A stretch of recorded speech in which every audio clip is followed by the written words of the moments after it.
Cristo já ressuscitou. Amém, irmãos? Embora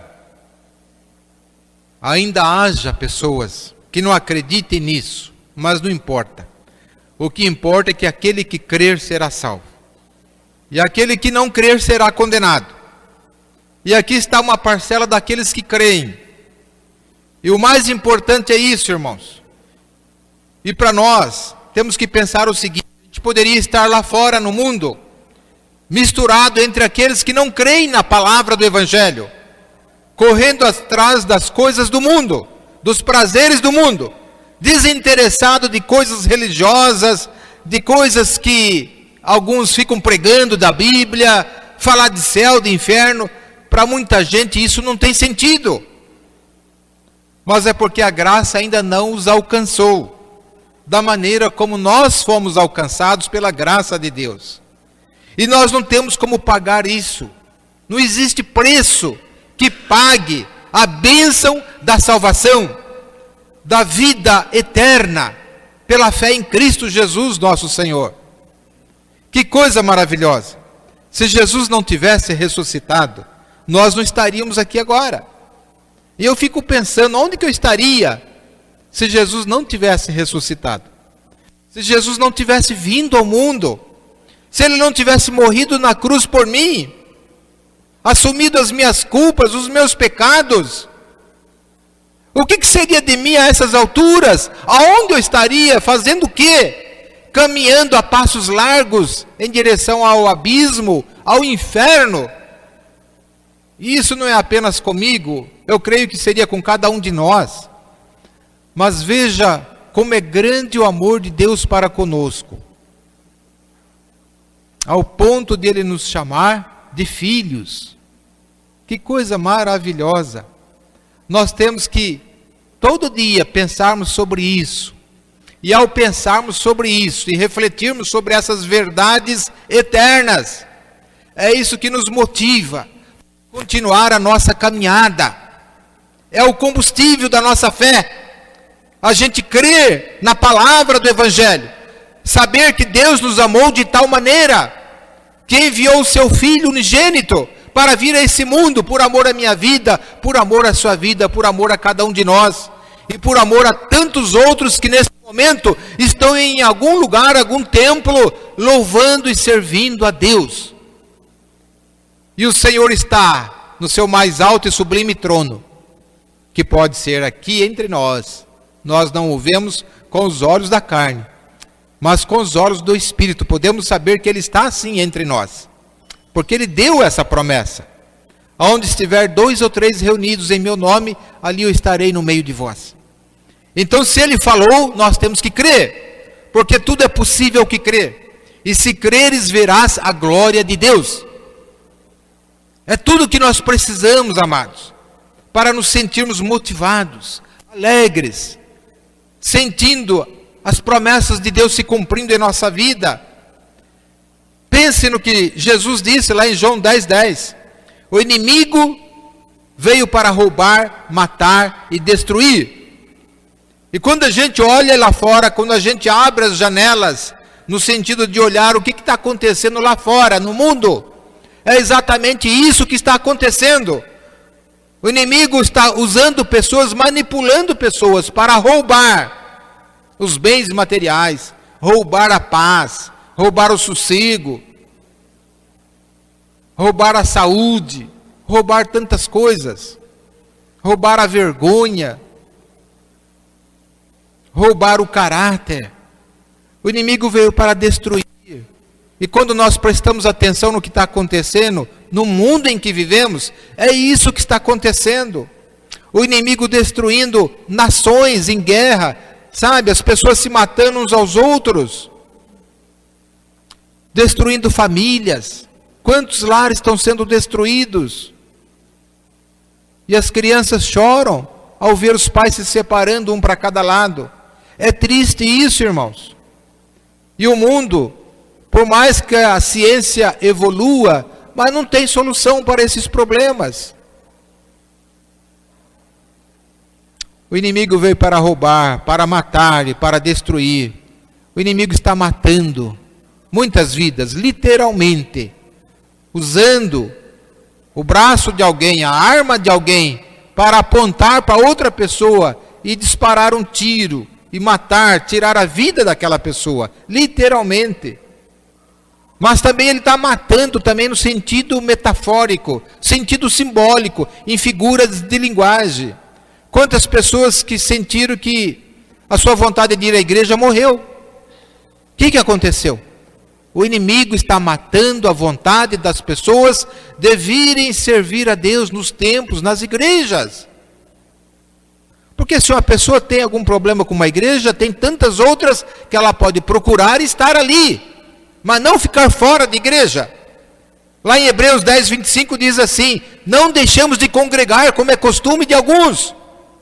Então nós temos que estarmos congregando. Congregando significa estar indo à casa de Deus, seja aqui, ali ou acolá, em algum lugar, mas nós temos que, o plano de Deus, o plano de Jesus é que o povo dele viva reunido em comunhão, como um corpo. Nós não podemos cortar um dedo e separar ele do corpo, ele não vai ter vida. Tem que estar todo mundo junto, unido. Uma mão lava a outra, as duas lavam o rosto. E assim, cada parte do corpo vai se ajudando mutuamente. Nós somos o corpo de Cristo, ele é o cabeça. E ele conta com a gente, nesse momento de comunhão, para um inspirar o outro, um ajudar o outro, um edificar o outro. Eu olhando aqui, vendo vocês, cada vez que o culto vai aumentando, eu vou me alegrando, vou me edificando, vou me animando. Mas se eu vejo a igreja se esvaziando, e eu olho, só vejo um monte de banco vazio, até eu fico desanimado. Então, graças a Deus que está havendo uma reação por parte da igreja. As pessoas estão vindo, estão trazendo visitas, e aí, devagar, os bancos vão sendo ocupados. E eu quero crer que daqui a pouco não vai ter mais banco vazio. Amém por isso. Que a gente tenha que fazer uma campanha para comprar novos bancos, não tem problema. Nós vamos fazer essa campanha e todo mundo vai ajudar. Se tiver que vender pizza, vamos vender pizza, o que mais? Se tiver que vender o almoço, uma feijoada, vamos vender. Mas o importante é que a gente encha esse meio aqui com mais outras fileiras de banco. E o mais importante é as vidas adentrando. Não é para engrandecer o nome da IPI Vila Nova, não. Não é para deixar o pastor Isaías alegre, não. É para nós alegrarmos o Senhor Jesus. Amém, amados? Aquele que deu a vida por nós, que morreu por nós, derramou o seu sangue lá na cruz do Calvário, e ele agora está olhando para nós, e quando ele vê a boa vontade, a alegria, essa comunhão entre os irmãos, aí ele se sente recompensado pela dor que ele passou lá na cruz do Calvário. Mas se ele vê a igreja esvaziando, a igreja, desanimando, a igreja enfraquecendo, aí ele fica triste, amados. Mas se o Senhor vê o pessoal, todo mundo se animando, se alegrando, buscando uma visita, trazendo mais um, mais outro, e a igreja crescendo, o primeiro que vai ficar contente e alegre é aquele que deu a vida por nós. Porque tudo é dele. A minha vida é dele, a sua vida é dele. A igreja é dele. Tudo aqui é dele. Ele comprou com a sua vida, com o seu sangue. E ele quer ver realmente alegria no coração de cada um. Assim como o pai, ele quer que tem vários filhos e todos se reúnem na sua casa. E ele quer ver alegria no semblante dos seus filhos. Assim é Deus em relação a nós. Ele quer ver no semblante de cada um uma verdadeira alegria. Aquela alegria de ter conhecido a Jesus Cristo como seu único e suficiente Salvador. E saber que Ele está caminhando junto com você. Não importa o que a gente tenha que passar. Diz um ditado que o que um tem que passar, o outro não passa. Então cada um tem uma cruz para carregar. Mas o importante é que a gente lembre de orar um pelo outro. Que a gente ofereça o ombro para alguém que está precisando chorar, derramar as suas lágrimas. A Bíblia diz: chorai com os que choram e alegrai-vos com os que se alegram. Então, é nisso que consiste a família de Deus, a comunhão, a unidade, aquele desejo de ver todo mundo aqui presente, aquele desejo de ver todo mundo alegre, feliz, trazendo alegria, porque a casa de Deus é uma casa de alegria. Amém, amados? Que bom isso. Então, olha, estava todo mundo triste quando Jesus morreu, mas ele tinha dado uma promessa. O problema é que eles se esqueceram da promessa. Então, quando a gente entra em período assim de prova, de luta, de adversidade, se a gente se esquece das promessas de Deus, a gente fica triste, a gente fica desanimado, a gente vai derramar lágrimas. Mas Deus não se esquece do que Ele prometeu. Jesus havia dito: eu vou morrer, vou ser crucificado, mas ao terceiro dia eu vou ressurgir dos mortos. Olha, era para eles estarem lembrando disso a cada minuto, a cada segundo. Mas não, eles se esqueceram. Estava todo mundo triste. E algumas mulheres foram ao sepulcro para levar um unguento, algum perfume, para derramar sobre o corpo de Jesus, porque já era o terceiro dia. Mas e a promessa dele? Eu vou ressuscitar ao terceiro dia. Eles nem lembravam disso, amados. Por isso a tristeza. E quando elas chegaram lá, houve alguma coisa que causou um impacto na vida delas. 2 anjos com vestes resplandecentes. O que vocês procuram aqui? Vocês estão procurando aquele que vive? Ele não está aqui. Ele já ressuscitou. Voltai e dizei aos seus discípulos que ele ressuscitou. E ele vai aparecer a vós. Então elas foram tomadas, possuídas de um grande temor, respeito, sabe, a coisa veio vindo na cabeça delas, as lembranças do que Jesus havia falado, e elas voltaram correndo, cheias de alegria, e elas contaram: olha, nós fomos ao túmulo, ele está vazio, ele não está lá, e havia um anjo que disse para nós que ele já ressuscitou, e ele vai aparecer para vós. Eles, num momento, num estalo assim de dedo, mudou o ambiente, aquilo que era tristeza, o ambiente fúnebre, de repente virou alegria. Pedro e João saíram correndo: nós queremos ver isso pessoalmente. E eles foram até o túmulo. João, que era mais jovem, mais forte, mais cheio de vida, de vigor, chegou primeiro, mas ele não quis entrar sozinho. Ele esperou Pedro chegar, e Pedro daqui a pouco chegou. Os dois entraram junto. E quando eles viram, eles creram. Diz a palavra que quando Pedro, olhando, aquela pedra que continha o corpo de Jesus estava vazia. Havia só aquele lençol de linho que embrulhava o corpo de Jesus. Mas estava oco, não tinha nada dentro dele. Ele viu e ele creu. E isso mudou a vida dele. Antes ele era aquele homem instável. Uma hora ele prometia para Jesus que estaria com Jesus até a morte, se preciso fosse. Mas daqui a pouco estava negando a Jesus diante de uma acusação de uma criada, enquanto Jesus estava sendo julgado. Olha, esse daí também é um deles. Ele andava junto com ele. Olha o modo dele falar.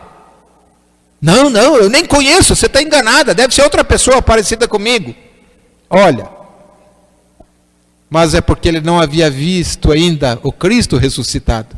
Quando ele chegou no túmulo e ele viu os lençóis ali, de repente ele sentiu a presença de Jesus. Causou impacto na vida dele. Sua vida mudou, da água para o vinho. Ele e João creram e voltaram correndo e contaram aos outros: realmente ele vive, ele ressuscitou, ele não está mais no túmulo, nós fomos e confirmamos. Mas olha como a coisa não é igual para todo mundo. Ainda tinha aqui 2 discípulos que precisavam ir para a aldeia deles, distante uns 60 estádios, era a aldeia de Emaús. Eles ouviram aquilo ali, mas ficaram assim meio, sabe, não sabia se acreditava ou se não acreditava. Parece que a incredulidade é a pior coisa que faz com que o homem se afaste de Deus. Deus tem bênçãos para nós. Deus quer que nós vivamos vidas abundantes. Jesus disse: eu vim para que tenham vida e a tenham em abundância. Mas e por que muita gente que diz que é crente, que é cristão e não tem essa vida abundante? É a incredulidade.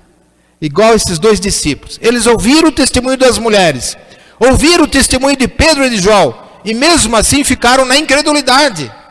E eles foram embora. E no meio do caminho, está andando de cabeça baixa, remoendo os últimos dias, o sofrimento de Jesus, a morte de Jesus. E de repente Jesus se aproxima deles. E é assim que ele faz com a gente também. A gente às vezes está andando, às vezes num dia cheio de problemas, pensando no sofrimento, nas adversidades da vida, e o Senhor se aproxima de nós. E Ele fala conosco. E às vezes para nós é apenas mais uma pessoa que tenta nos consolar. Às vezes é alguém conhecido. Ah, mas esse daí é o Norberto. Aquele ali, é o Laércio. Aquele ali é o Dito. O que o Dito tem para falar para mim numa hora dessa? O Zé Carlos. O que o Zé Carlos vai falar para mim? Mas às vezes é Jesus que está falando através da boca deles. Está conversando com a gente. E enquanto Jesus conversava com eles, eles ouviam, prestando atenção, e aquelas palavras iam queimando o coração deles. Quando chegou no lugar que eles deveriam entrar, Jesus fez menção de seguir adiante. Mas eles se sentiram constrangidos e não queriam que Jesus fosse. Mas eles constrangeram ao Senhor: Senhor, por favor, fica conosco, o dia já declina, já é tarde, é quase noite, fica conosco, amanhã o Senhor segue viagem. Para eles, aquele homem, ainda que os seus olhos não se abriram ainda, eles não entendiam ainda que era o próprio Cristo que estava ali, mas para eles era um personagem, quem sabe o líder de alguma igreja, que conhecia muito bem de Bíblia, conhecia muito bem do Evangelho, e estava falando com eles como se estivesse pregando numa igreja. Nossa, mas que palavras bonitas, que palavras gostosas de ouvir, elas aquecem o meu coração. Fica comigo, eu quero te hospedar em casa hoje. Seria o mesmo prazer da gente estar hospedando um pregador que veio de fora para nos visitar. Durante alguns anos eu fiquei ali na primeira igreja, e todo ano vem ali o pastor Messias Anacleto Rosa, lá de Londrina. E aquele homem, nossa, para mim é um dos homens mais abençoados de Deus, pelo menos dentro da nossa igreja. E quando eu ouço pregar, eu sinto Deus falar comigo, eu sinto Jesus falando através dos lábios dele. Como eu gostaria que ele fosse para casa, dormir em casa, cear comigo. Aqueles homens sentiram assim. Eu não conheço, mas deve ser um líder de uma igreja, sabe? Deve ser o pastor de alguma igreja. Olha, não vai embora não. Fica conosco, fica conosco. E Jesus ficou. E na hora que eles puseram a mesa, na hora de Jesus abençoar o pão, fazer aquela oração, né? Vamos abençoar o alimento, vamos.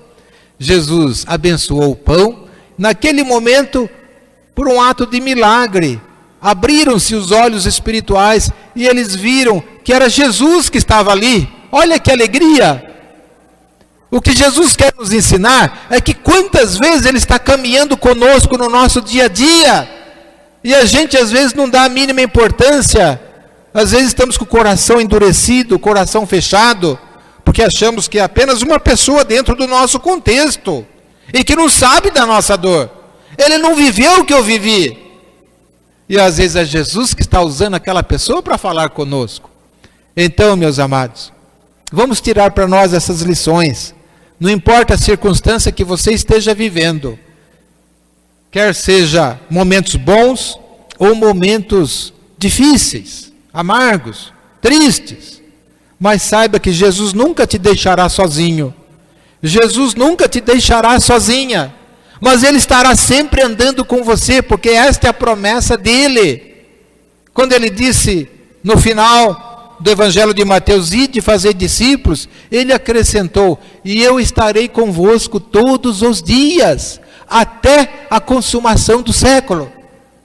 Então nós temos essa promessa dEle, não apenas ali, mas em outros textos, onde Ele diz que estará sempre conosco, no nosso dia a dia.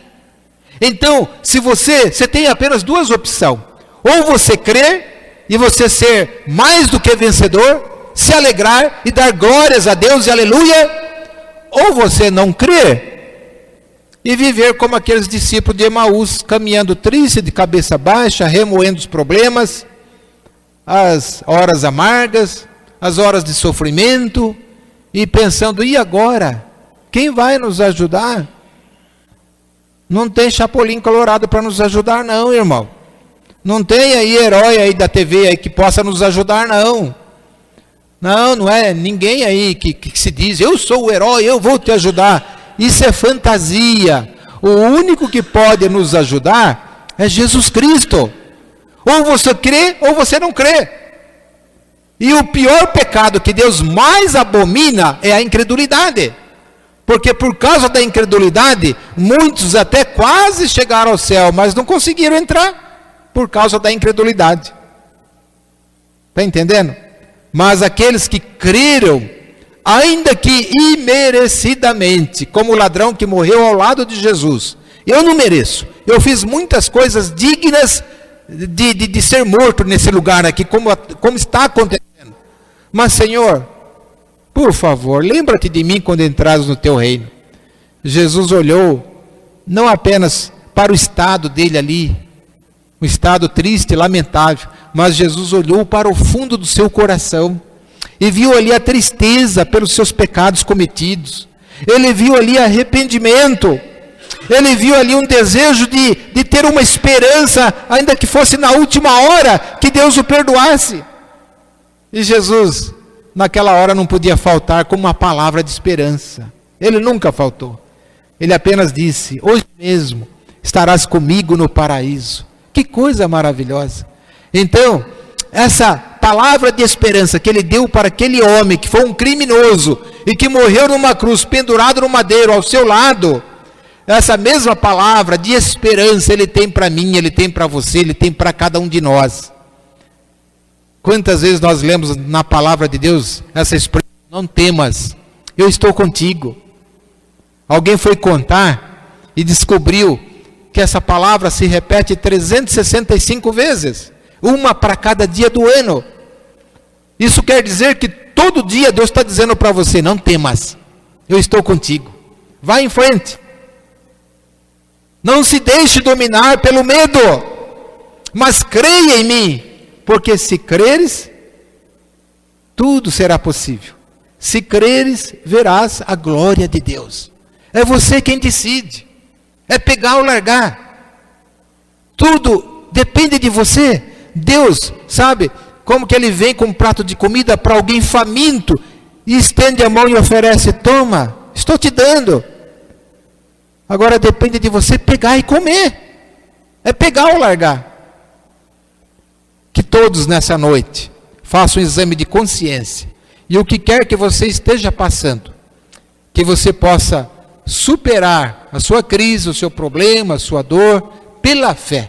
A Bíblia diz que o justo viverá pela fé. E se ele retroceder, nele não se compraz a minha alma. Assim diz o Senhor. Então você quer alegrar o coração de Deus? Decida a viver pela fé. Tome as suas decisões por fé. Caminhe diariamente num caminho de fé. Um caminho que se chama Jesus Cristo. Nós não somos dignos dele, mas ele nos escolheu. Ele nos amou. Ele quis morrer por nós, em nosso lugar. E ele quis nos redimir dos nossos pecados. Alguém vai querer rejeitar isso? Jesus oferecendo para você o céu, a salvação, a vida eterna, você vai ter coragem de dizer, não, eu não quero? Eu creio que não. Creio que todos aqui são inteligentes o suficiente para abraçar essa bênção de Jesus, esse presente de Deus, que é ter Jesus dentro do seu coração. Amém, amados? Que Deus possa nos abençoar. E nesse momento que iremos celebrar a Santa Ceia do Senhor, que você sinta que Ele mesmo está presidindo a mesa, e que Ele está oferecendo a você o pão, que é símbolo da sua vida, o vinho, o cálice, que é símbolo do seu sangue, que foi derramado para a remissão dos nossos pecados. Que vamos ter então esse momento de comunhão com o Senhor, sentados em torno da mesa do Senhor, sabendo que Ele está presente, que Ele nos ama. E uma das provas que Ele nos ama é que Ele nos trouxe aqui. Nós estamos aqui agora. Enquanto que tantos outros estão lá fora no mundo, caminhando para o inferno, mas o Senhor nos pegou pela mão e nos trouxe até aqui, o seu aprisco. Deus seja louvado, amém. Que Deus nos abençoe. Nós vamos nesse momento passar então para a celebração da Santa Ceia do Senhor. Convido os presbíteros para que venha tomar a